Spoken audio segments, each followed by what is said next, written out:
Đi gì đó. Chỗ này là người ta làm việc thiệt luôn. Sống thấy ai à? Chủ nhật.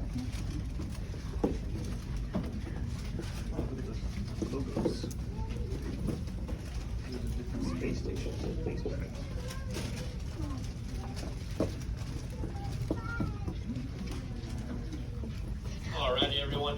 Welcome to Building 9, the Astronaut Training Facility and home of the Space Vehicle Mock-Up Facility. Since 1980, every NASA astronaut has walked the floors of this building here at Johnson Space Center. Currently, NASA astronauts and engineers have been practicing and updating hardware inside this building for our current space station missions and preparing us for the next generation of spaceflight with the Artemis program. The large white gray cylinders you see here make up a full-scale mock-up of the International Space Station. These are what we call low-fidelity mock-ups, which means NASA uses these to train our astronauts in basic safety or storage procedures to prepare themselves for living aboard the ISS. The International Space Station is the largest orbiting laboratory ever built. It is roughly the size of an American football field. The ISS is a global partnership of 15 different countries. Together, they've been working for over 20 years to create the most prominent international peacetime collaboration in history. After training here, astronauts moved to the neutral Buoyancy Lab, one of the world's largest indoor pools in use. Since buoyancy is the closest approximation to microgravity that can be achieved here on Earth, the NBL has a similar ISS mock-up submerged in 6.2 million gallons of water that the astronauts trained in before heading up to the actual ISS. In 2020, astronauts began launching from the Kennedy Space Center in Florida using a SpaceX Falcon 9 rocket.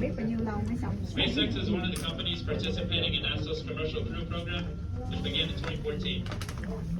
In front of the window, you can see a mock-up of a white capsule, the Boeing Starliner. The Boeing Starliner will be added to NASA's commercial space fleet alongside capsules from SpaceX, Northrop Grumman, Lockheed Martin, and other private companies.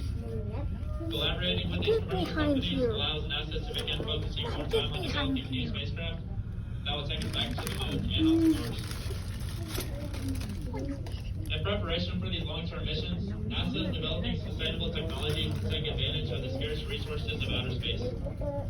For example, every drop of liquid on the ISS is collected, purified, and recycled through the station systems. Though this may sound unpleasant, this technology is utilized worldwide, providing necessary resources to communities lacking clean drinking water every day. Other technologies pioneered aboard the International Space Station include innovations in solar energy, the development of memory foam mattresses, and scratch-resistant glass for lenses and windows. The ISS was also the first to test recycled materials with a 3D printer to make replacement parts and tools. That same 3D printing technology is in use here at JSC.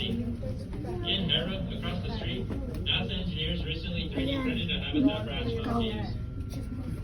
Before we move down, if you would like to take photos, please do so now. At this time, you may follow me down to our second stop at the building.